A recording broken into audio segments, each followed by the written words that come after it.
Bom dia, Kavinsky. Seja bem-vindo, então, a mais um podcast aqui, Desnude, quase chegando no fim do ano, hein?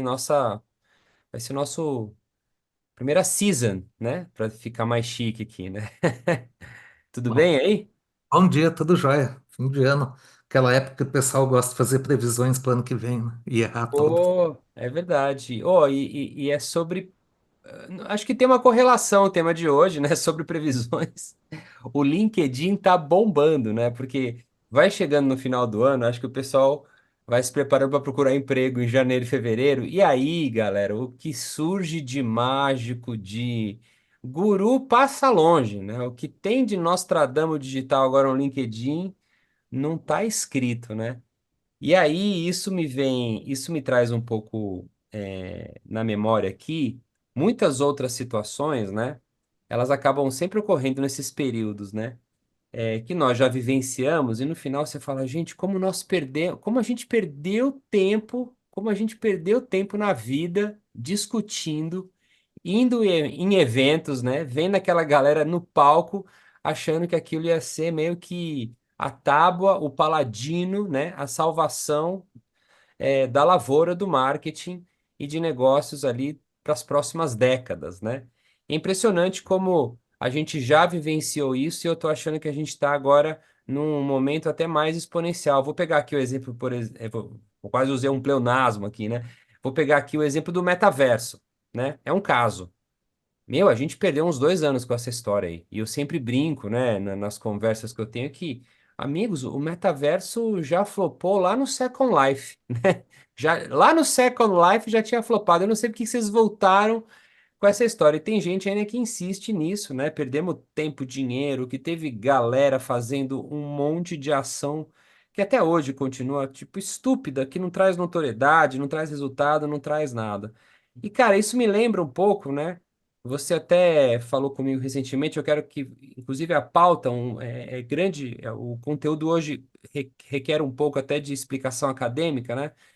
Que é a pauta de hoje, me recordo que você comentou comigo sobre a lei de Amara, né? E eu acho que tem total pertinência nesse momento aqui. E aí eu já vou passar a palavra para você, porque você tem que explicar para a galera o que que é tal da lei de Amara e você trazer uns exemplos do que está acontecendo agora, né?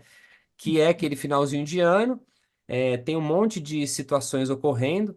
Eu já começo a ver um monte de consultoria, isso é só, vou abrir aqui um parênteses, né?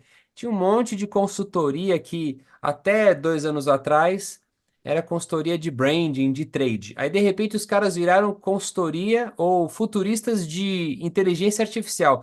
E agora viraram empresas de turismo.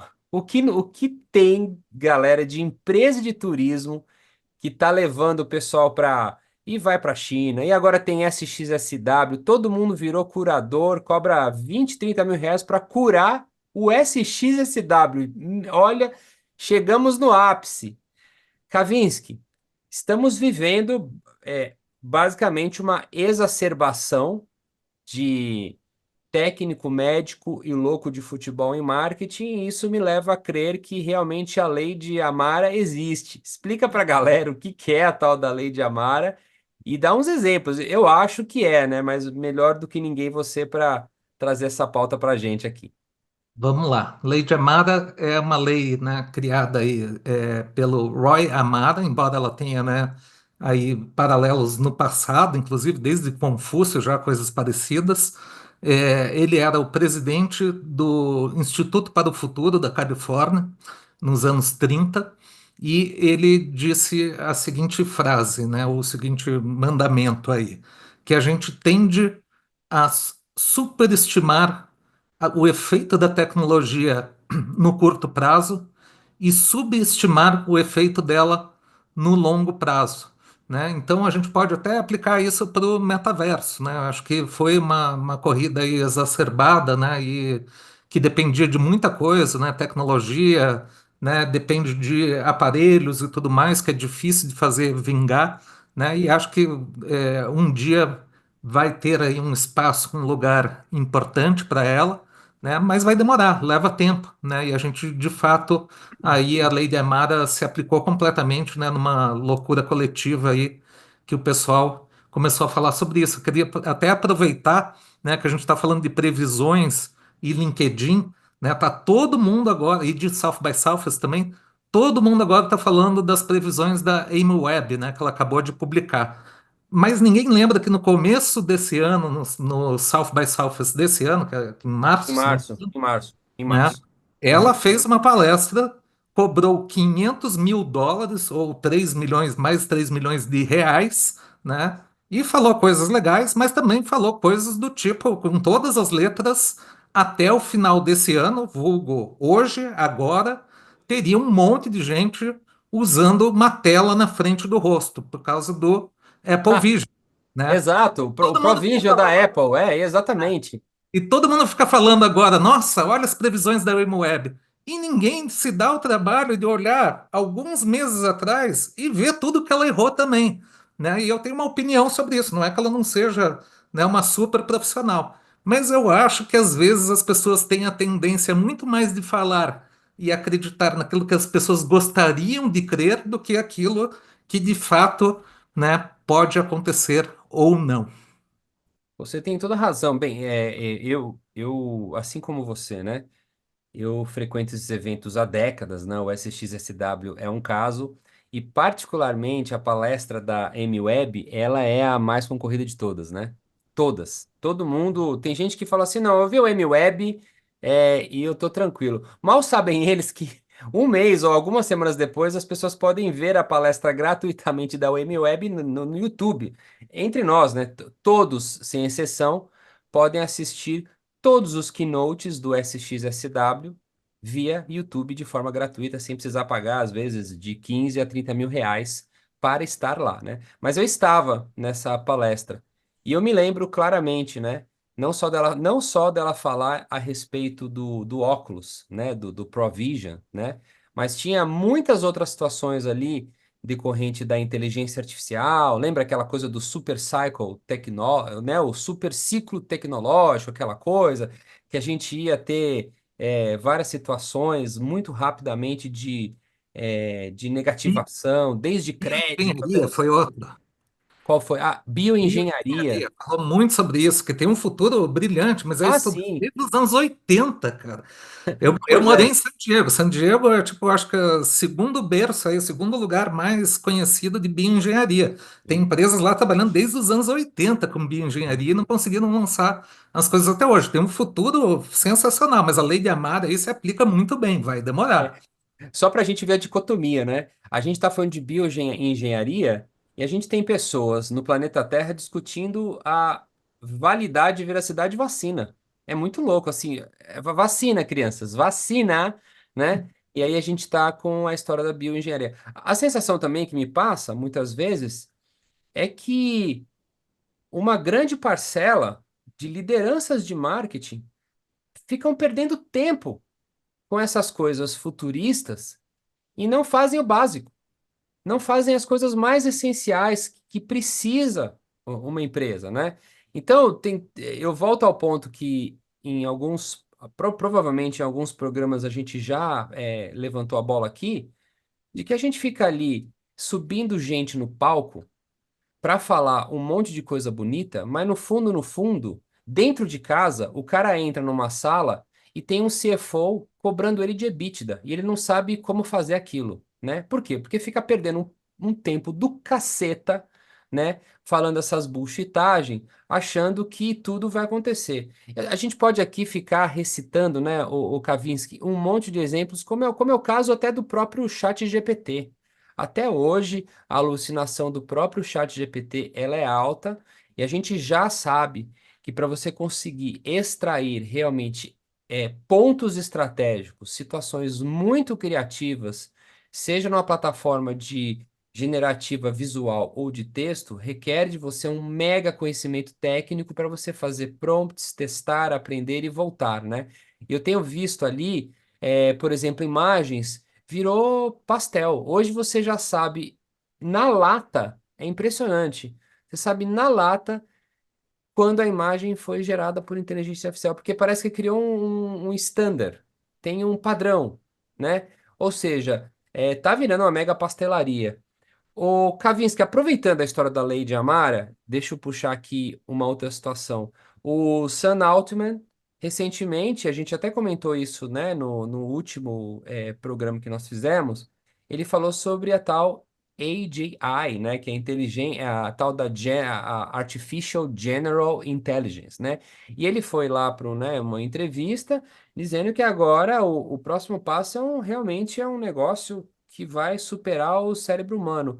Eu acho que é de novo aquela situação que eu comentei já contigo da gente ter uma exacerbação teórica e ele sabendo que no final as pessoas adoram essas polêmicas e ficam quase como uma alavancagem orgânica divulgando tudo isso aí, eu acho que é uma situação para conseguir mais grana, mais input de investimento. Mas nesse caso, você também acha que a gente vai ter uma superestimação a curto prazo da história da AGI? Ó, é bom a gente reforçar uma coisa, né? Nós dois aqui, mais do que ninguém, somos muito, mas muito mais. Você é muito mais a favor, e a gente tem um conhecimento de causa de que a inteligência artificial está aí, é irreversível, e é isso, né? A gente é muito provavelmente depois da internet a segunda grande revolução tecnológica real que o ser humano vai ter, né? Mas você acha que a gente vai de novo passar por esse período aí da lei de Amara, né?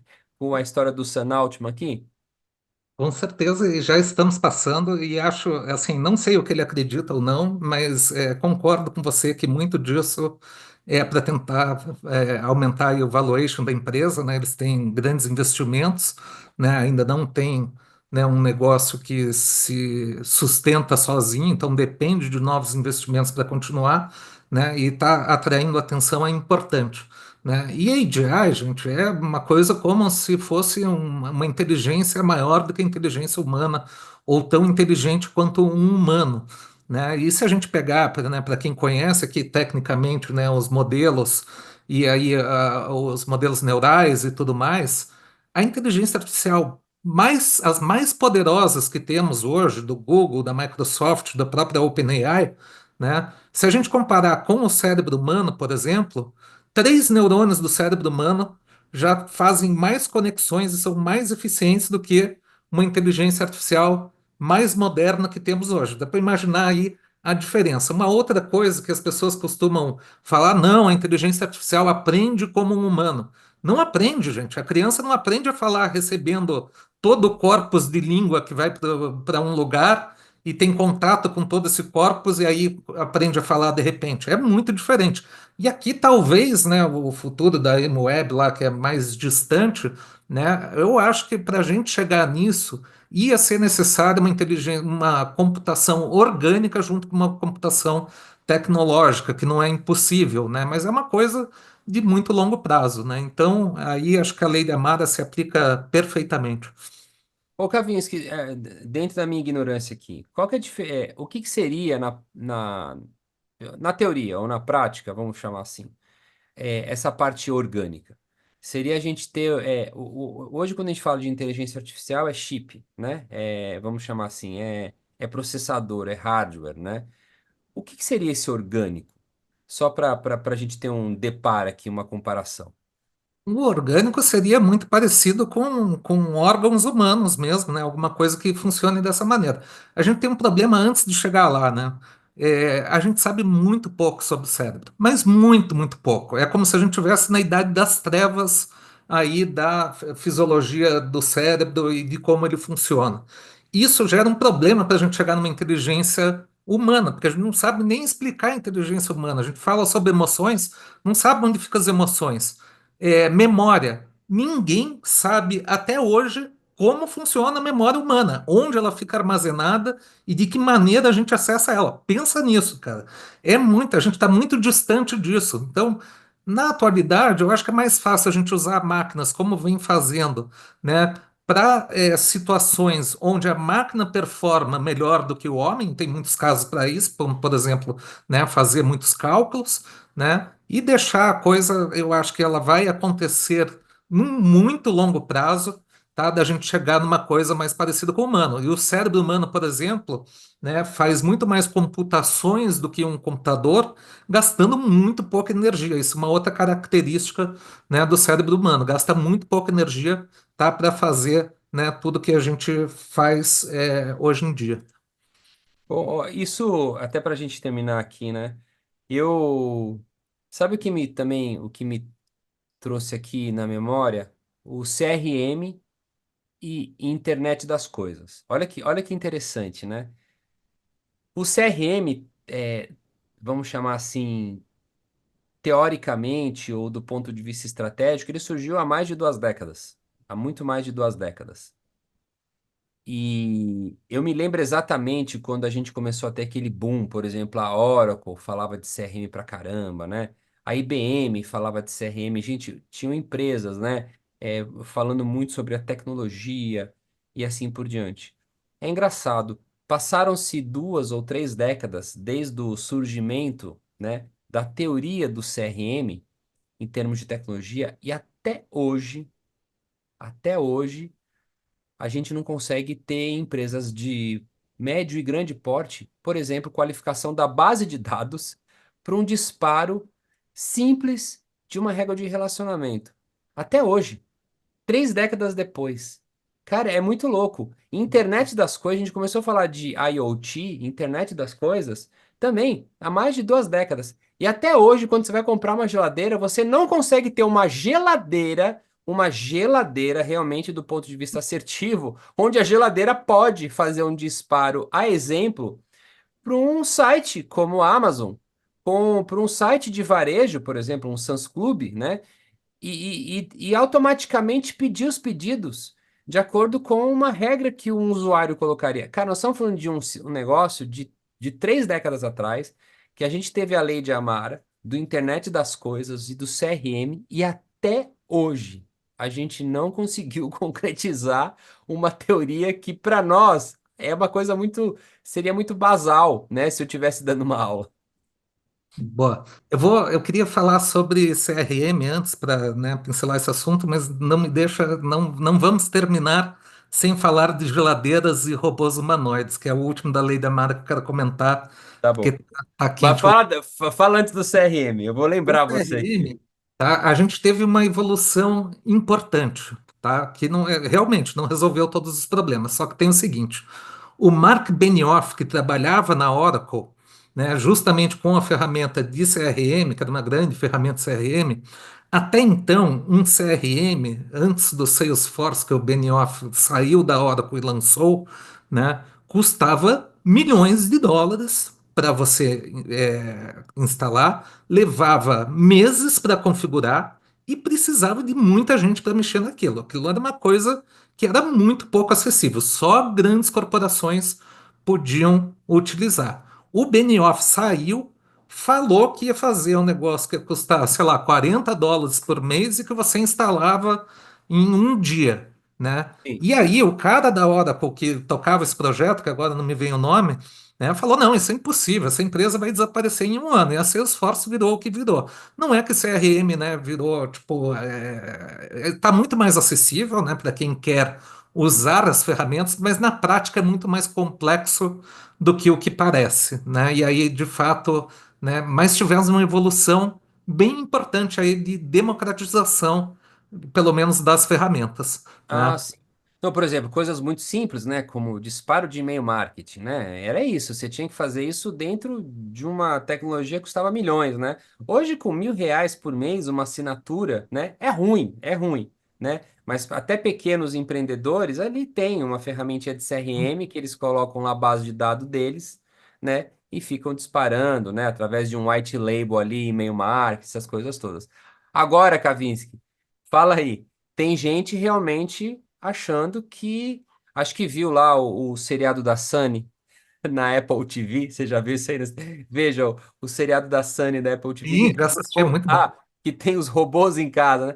Tem uma galera realmente na internet já prevendo que 2025 a gente vai ter os Jetson em casa e é isso, né? Humanoides. Eu tô falando da geladeira. Até agora eu não vi a geladeira, né? Mas eu acho que a galera tem certeza absoluta que nós vamos ter, né? A geladeira aí. Eu não sei, a geladeira acho que nem todo mundo está contando, nem a máquina de lavar e de passar e dobrar roupa, né, que já Opa, aparece por aí. Mas o que me impressiona, e aí o Elon Musk, nesse caso, né, voltando aqui, né, com o Elon Musk de volta, tem uma participação nisso, porque ele tem, né, um empreendimento aí para lançar robôs humanoides, já apresentou isso em feiras e tudo mais. E agora uma nova empresa que nem quero lembrar do nome, nem me lembro e nem vale a pena trazer aqui, mas que apresenta robôs humanoides que andam como humanos. Gente, isso vai demorar muito para você ter uma coisa dessa dentro de casa. Primeiro, né? Vai custar o preço de um carro e ninguém sabe como funciona. É fácil você mostrar um robô humanoide num ambiente controlado, né? E fazer uma demonstração disso muito curta. O problema é ver gente muito inteligente, muito séria, falando como se eles vão, no ano que vem, vão ter esses robôs e vão estar fazendo maravilhas. Cara, tem um problema seríssimo, primeiro, de energia. Como é que você alimenta a energia dessas máquinas? Quanto dura? Segundo, cara, você vai colocar um robô desses que você não sabe como vai se comportar dentro do ambiente da sua casa, que pode quebrar móveis, televisão, tudo, né? Pode dar muito prejuízo ali no meio. E até o comportamento dessas coisas, estar realmente de fato, né, num tuning ali que funcione certinho.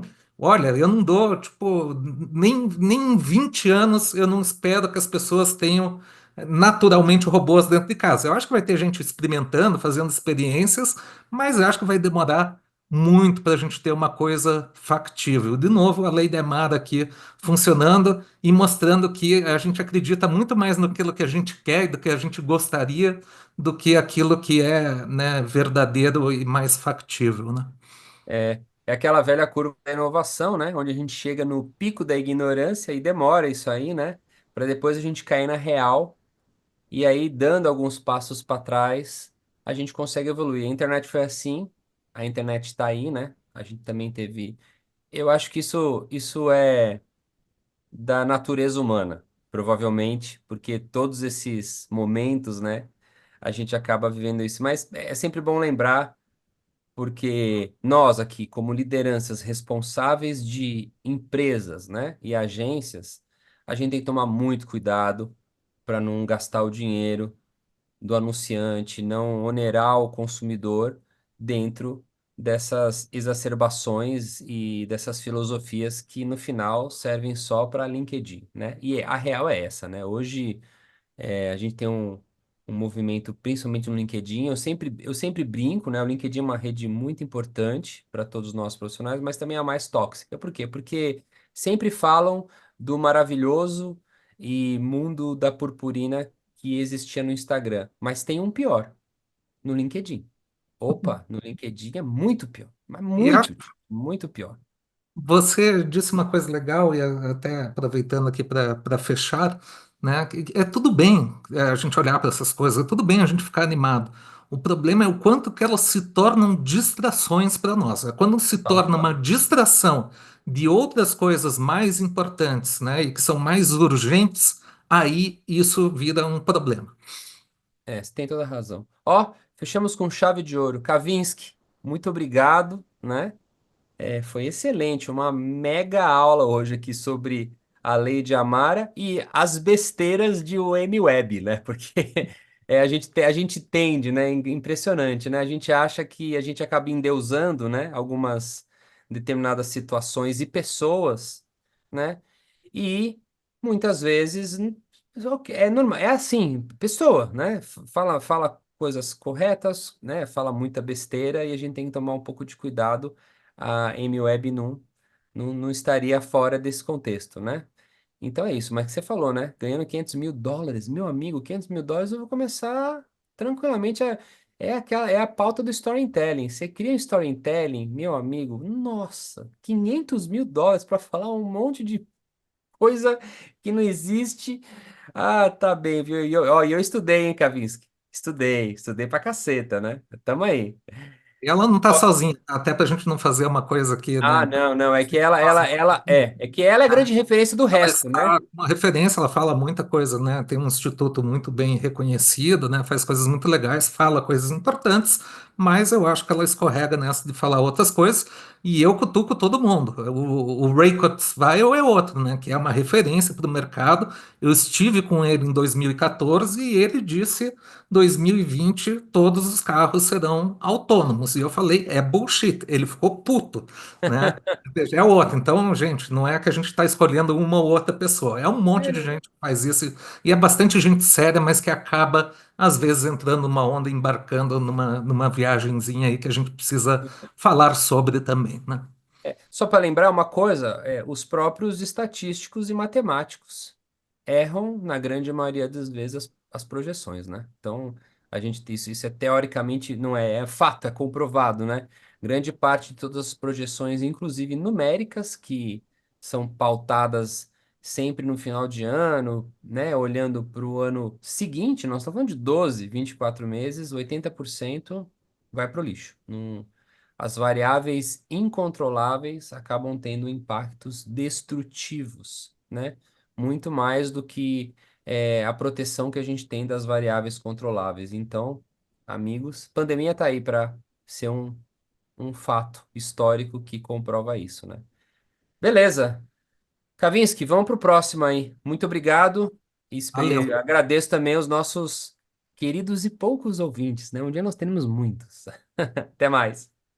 Até mais. Valeu.